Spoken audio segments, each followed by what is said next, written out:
Renungan Pagi Bersama Allah di Waktu Fajar oleh Ellen G. White, 11 Januari 2022. Mari kita berdoa. Bapa kami yang di sorga, Allah pencipta langit dan bumi, laut dan segala isinya, Allah yang maha besar, satu-satunya Allah yang benar, yang kami sembah selalu melalui anak-Mu yang tunggal, Yesus Kristus. Terpujilah Yesus, anak Allah yang maha tinggi, yang oleh Dia segala sesuatu telah dijadikan dan untuk Dia. Pada pagi hari ini kami bersyukur boleh bangun dan berbakti, dan sebagaimana membaca dan mendengarkan nasihat firman-Mu, kiranya ini menjadi pembaharuan bagi masing-masing kami. Beserta kami sepanjang perbaktian ini, kehendak-Mu yang jadi.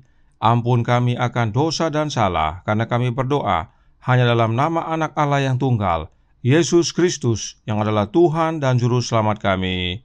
Amin.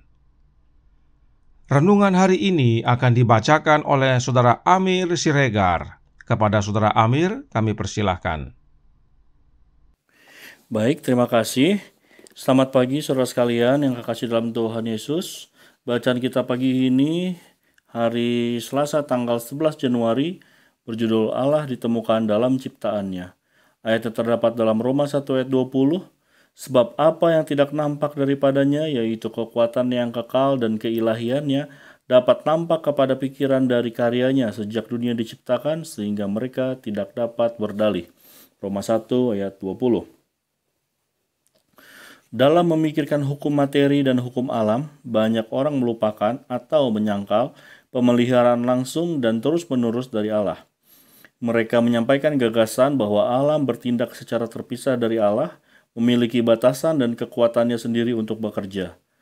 Dalam pikiran mereka ada perbedaan mencolok antara yang alami dan yang supernatural. Alam dianggap sebagai hal biasa, tidak terhubung dengan Allah. Kekuasaan yang sangat vital diberikan kepada alam dan alam dijadikan Allah. Seolah-olah alam itu telah ditentukan dan bergerak atas hukum yang tidak dapat berubah, yang mana Allah sendiri tidak dapat mengintervensinya. Bahwa Allah memiliki kesanggupan tertentu dan tunduk pada hukum tertentu, dan menuruti akan hukum ini akan melaksanakan pekerjaan yang diperintahkan pada awalnya. Ini adalah ilmu pengetahuan yang palsu. Tidak ada firman Allah yang mendukung konsep ini.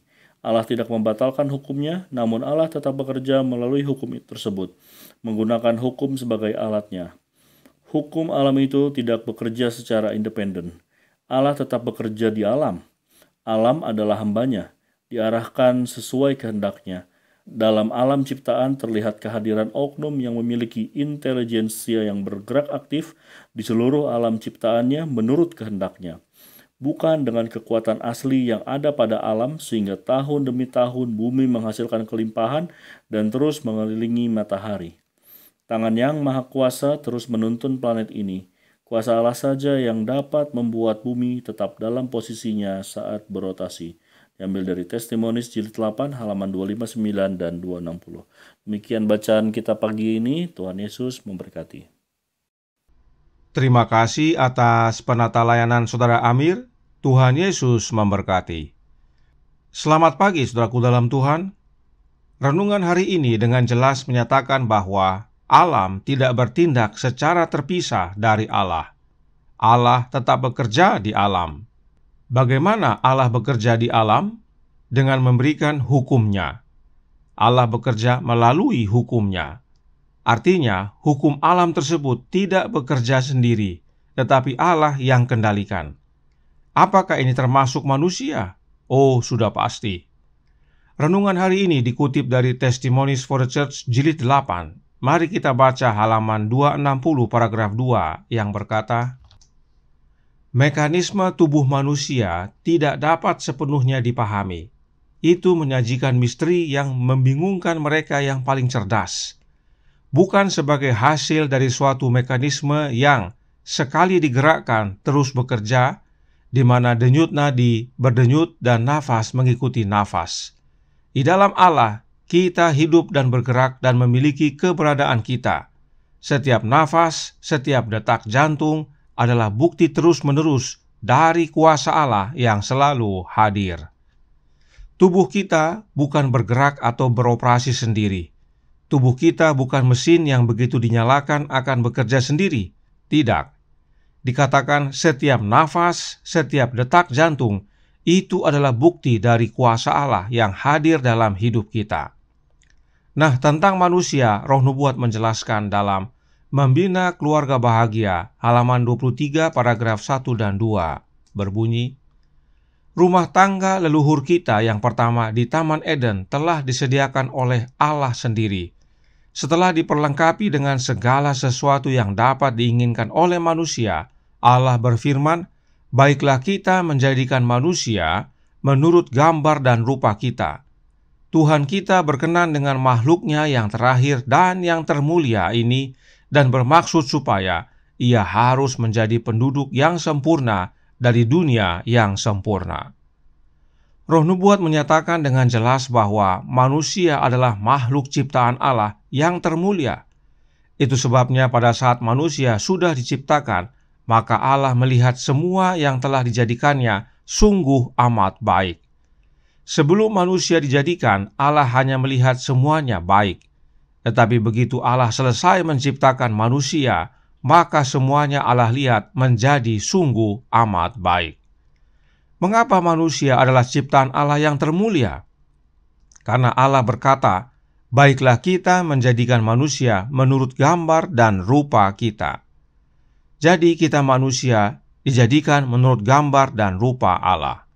Nah, ada berapakah kita yang dimaksudkan dalam Kejadian 1 ayat 26 ini? Kalau menurut Gereja Advent yang sekarang ini ada 3. Berikut penjelasannya. Let me also indicate that God the Father, God the Son, God the Holy Spirit all participated in the literal creation of this world. Demikianlah menurut manusia. Bagaimana menurut firman Tuhan dan Roh Nubuat?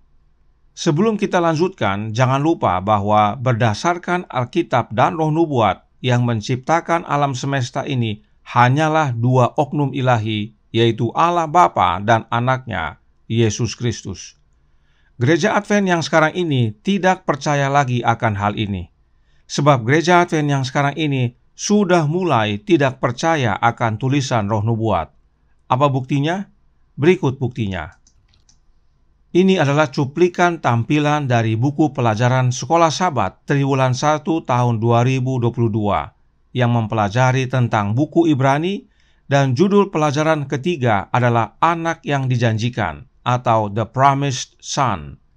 Mari kita masuk ke pelajaran hari Rabu yang berjudul Melalui Siapa Dia Membuat Alam Semesta.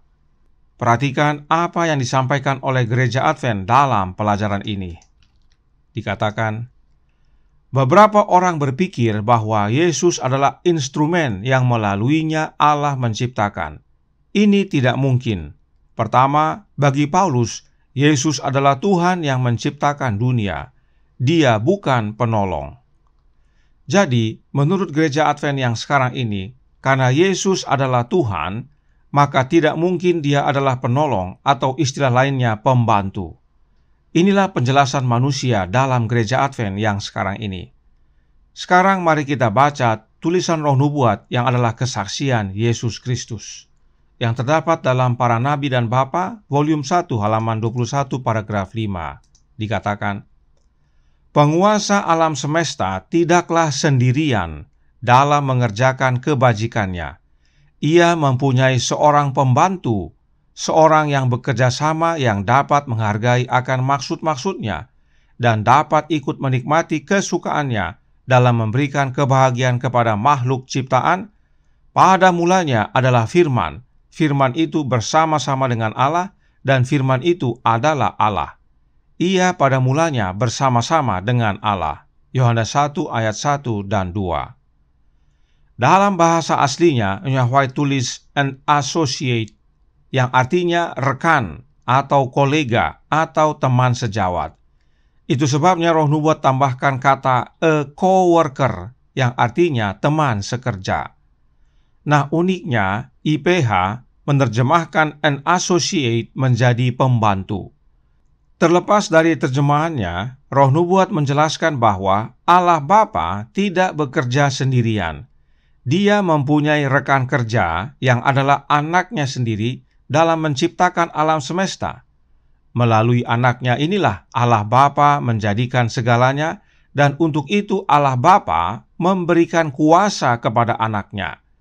Ingat kembali tulisan Roh Nubuat berikut ini yang terdapat dalam Alfa dan Omega, jilid 1, halaman 25, paragraf pertama. Dikatakan, Raja alam semesta memanggil segenap penduduk sorga, agar di hadapan mereka ia dapat menetapkan kedudukan yang sebenarnya daripada anaknya, dan menunjukkan hubungan yang ada antara dia dengan semua makhluk ciptaan. Anak Allah ikut serta dalam pemerintahan Bapa, dan kemuliaan Allah yang kekal menyelubungi keduanya. Di sekeliling tahta Allah berhimpun malaikat-malaikat yang tiada terhitung banyaknya, berlaksa-laksa dan beribu-ribu laksa. Wahyu 5 ayat 11, malaikat-malaikat yang tertinggi sebagai pelayan dan bawahan bersukacita di dalam terang yang terpancar kepada mereka dari hadirat ilahi. Di hadapan perhimpunan penghuni sorga itu, Raja mengumumkan bahwa tiada satupun kecuali Kristus, anak Allah yang tunggal itu, dapat ikut serta dalam maksud-maksudnya. Dan perhatikan, kepada dia, yaitu kepada Yesus, diberikan kuasa untuk melaksanakan kehendaknya, yaitu untuk melaksanakan kehendak Allah Bapa. Anak Allah telah melaksanakan kehendak Bapa dalam penciptaan segenap penduduk sorga, dan kepada dia, yaitu kepada Yesus, sebagaimana kepada Allah, hormat dan kesetiaan harus dinyatakan. Kristus tetap menggunakan kuasa ilahi dalam menciptakan bumi dan penghuninya. Tetapi di dalam semuanya itu, ia tidak berusaha mencari kuasa dan kemuliaan bagi dirinya, sehingga bertentangan dengan rencana Tuhan, dan ia, yaitu Yesus, mengutamakan kemuliaan Bapa, serta melaksanakan maksud-maksudnya yang penuh kasih dan kebajikan. Perhatikan saudaraku dalam Tuhan, kepada Kristus Allah Bapa telah memberikan kuasa untuk melaksanakan kehendak Allah Bapa, dan salah satu kehendaknya adalah menciptakan. Yesus menerima kuasa untuk melaksanakan penciptaan baik di sorga maupun di bumi ini. Hal ini sudah tidak dipercaya lagi oleh gereja Advent yang sekarang ini. Kenapa? Karena mereka mau buktikan bahwa Yesus adalah Allah, dan bukti bahwa Yesus adalah Allah karena Dia menciptakan. Saudaraku dalam Tuhan, kita semua percaya bahwa Yesus adalah Allah. Kenapa? Karena Dia adalah anak Allah. Sebab Allah Bapa dan anaknya satu dalam alamiah, yaitu sama-sama ilahi, sebab anak Allah lahir atau diperanakkan oleh Bapa. Sama seperti kita. Kita adalah manusia dan anak kita adalah juga manusia. Kita dan anak-anak kita satu dalam alamiah, yaitu alamiah manusia. Jadi, berdasarkan pelajaran Sekolah Sahabat Dewasa Triwulan 1 2022 tersebut, Gereja Advent yang sekarang ini sedang mengajarkan kepada umat-umatnya bahwa yang menciptakan alam semesta itu hanya satu oknum, yaitu Yesus Kristus.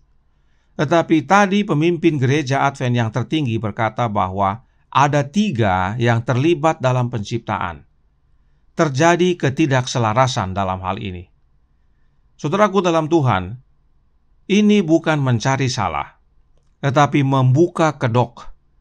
Sebab jika sudah salah, tidak perlu dicari-cari lagi kesalahannya, karena memang sudah jelas-jelas salah. Yang perlu dilakukan adalah membuka kedok kesalahan tersebut yang seringkali ditutupi, agar umat dapat melihat kesalahan yang ada. Karenanya, mari kita baca yang benar dan yang selaras, yaitu Alkitab dan Roh Nubuat, khususnya Roh Nubuat, agar saudara melihat bahwa apa yang Roh Nubuat nyatakan selaras dengan yang Alkitab nyatakan. Kita baca dalam Spiritual Gifts volume 3 halaman 33 paragraf 2 berkata, setelah bumi diciptakan dan binatang-binatang di atasnya, Bapa dan Anak melaksanakan tujuan mereka yang dirancang sebelum kejatuhan setan untuk menjadikan manusia menurut gambar mereka sendiri. Adalah Allah Bapa dan Anaknya yang merancang penciptaan manusia menurut gambar Bapa dan Anaknya. Lalu, siapa yang melaksanakan rancangan tersebut? Kita baca dalam The Spirit of Prophecy, volume 1, halaman 24, paragraf 2. Berbunyi, mereka bekerja sama dalam penciptaan dunia dan segala makhluk hidup di dalamnya. Dan sekarang Allah berkata kepada anaknya, baiklah kita menjadikan manusia menurut gambar dan rupa kita. Yang merancang penciptaan manusia adalah Allah Bapa dan anaknya. Dan yang melaksanakan rancangan tersebut adalah Allah Bapa dan anaknya. Hanya dua oknum yang merancang dan hanya dua oknum yang melaksanakan penciptaan manusia. Kedua oknum tersebut bekerja sama dalam penciptaan. Karenanya Roh Nubuat dengan jelas menyatakan siapa yang dimaksud dengan kita yang terdapat dalam Kejadian 1 ayat 26 dan 27. Kita yang dimaksudkan dalam ayat-ayat tersebut adalah Allah Bapa dan anaknya. Hanya dua dan bukan tiga. Satu lagi kita baca dalam Lift Him Up halaman 23 paragraf 6 yang berbunyi, tetapi anak Allah yang bersama-sama dengan Bapa menciptakan manusia dapat membuat penebusan bagi manusia diterima oleh Allah dengan memberikan nyawanya sebagai korban dan menanggung murka Bapanya. Jelas sekali saudaraku dalam Tuhan, yang menciptakan manusia adalah Allah Bapa dan anaknya. Karenanya jangan lupa bahwa kita manusia diciptakan oleh Bapa dan anaknya menurut gambar mereka. Dan itu sebabnya kita adalah ciptaan termulia. Bahkan saat manusia jatuh dalam dosa, karena begitu besar kasih Allah Bapa kepada kita manusia, Allah Bapa rela mengaruniakan anaknya agar menjadi korban pendamaian sehingga kita dapat dipersatukan kembali dengan Allah Bapa. Itu sebabnya saudaraku dalam Tuhan, siapakah yang saudara percayai? Ucapan manusia berdasarkan tradisi atau firman Allah dan Roh Nubuat? Kami memilih percaya kepada firman Allah dan tulisan Roh Nubuat. Mengapa penting sekali kita pahami akan hal ini? Karena alam semesta ini saja bekerja berdasarkan hukum yang Allah tetapkan. Bumi ini saja yang membuatnya agar tetap dalam posisinya saat berotasi adalah Allah, yaitu Bapa kita yang di sorga. Terlebih lagi kita manusia yang diciptakan menurut gambar dan rupa Allah Bapa dan anaknya. Allah tentunya pelihara. Itu sebabnya Roh Nubuat berkata dalam Membina Keluarga Sehat halaman 376 paragraf 3 berbunyi, pada penciptaan manusia telah nyata perantaraan dari Allah yang berkepribadian. Ketika Allah menciptakan manusia menurut citranya, sosok manusia itu sempurna dalam segala susunannya, tetapi tanpa nyawa. Kemudian Allah yang berpribadi dan dirinya ada itu menghembuskan napas hidup kepada sosok tersebut. Lalu manusia menjadi makhluk hidup yang cerdas. Seluruh bagian tubuh manusia itu bergerak. Jantung, pembuluh nadi, pembuluh balik, lidah, tangan, kaki, panca indera, kecakapan otak, semuanya mulai bekerja dan semua itu diatur oleh hukum. Manusia menjadi suatu jiwa yang hidup. Melalui Yesus yang adalah firman, Allah yang berpribadi itu menciptakan manusia dan memberkatinya dengan kecerdasan dan kuasa. Kembali dinyatakan bahwa tubuh kita bergerak dan bekerja diatur oleh hukum, yaitu hukum Allah. Sebab kita manusia diciptakan Allah melalui Yesus, anaknya yang disebut firman. Bahkan terlebih lagi, Allah Bapa berkenan tinggal di dalam kita melalui anaknya, agar oleh kehadiran rohnya, kita diubahkan menjadi serupa dengan Bapa dan anak dalam karakter. Allah Bapa dan anaknya dengan jelas dapat ditemukan dalam ciptaannya yang termulia, yaitu kita manusia. Dan bila kita memiliki Bapa dan anaknya tinggal di dalam kita, maka tidak hanya Allah Bapa dan anaknya nyata dalam hidup kita oleh karakter kita yang serupa dengan mereka, tetapi itu juga adalah jaminan kehidupan kekal bagi kita. Memiliki Bapa dan anak dalam hidup kita adalah kehidupan yang kekal. Kiranya ini menjadi pembaharuan dan sukacita bagi kita, agar kebenaran ini memerdekakan kita. Tuhan memberkati, saya bawa dalam nama Yesus. Amin. Mari kita berdoa. Bapa kami yang di sorga, Allah pencipta langit dan bumi, laut dan segala isinya, Allah yang maha besar, maha kuasa, sumber segalanya, yang kami sembah selalu melalui anak-Mu yang tunggal, Yesus Kristus. Terima kasih atas kebenaran yang memerdekakan ini, bahwa di dalam alam nyata Allah bekerja, dan Allah bekerja dengan menetapkan hukum-Nya. Melalui hukum-Nya itulah Allah mengendalikan seluruh alam semesta. Dan teristimewa, Allah bekerja di dalam kami yang adalah manusia, ciptaan termulia, sebab kami diciptakan menurut gambar dan rupa Bapa dan Anak-Nya. Kiranya ini menjadi sukacita dan pembaruan, karena tidak hanya Allah yang bekerja mengendalikan kami, seluruh organ-organ kami, tetapi Allah juga berkenan untuk tinggal di dalam kami melalui kehadiran Roh Anak-Nya, agar kami masing-masing diubahkan menjadi serupa dengan Dia dalam karakter, dan inilah yang melayakkan kami untuk mewarisi kehidupan kekal. Karenanya tolong kami ya Bapa, curahkan Roh Anak-Mu dalam hati ini, tinggal dalam hidup ini ya Yesus, ubahkan hidup kami, bersama kami sepanjang hari ini kehendak-Mu yang jadi, ampun kami akan dosa dan salah, karena kami berdoa hanya dalam nama Anak Allah yang tunggal, Yesus Kristus, yang adalah Tuhan dan Juru Selamat kami. Amin.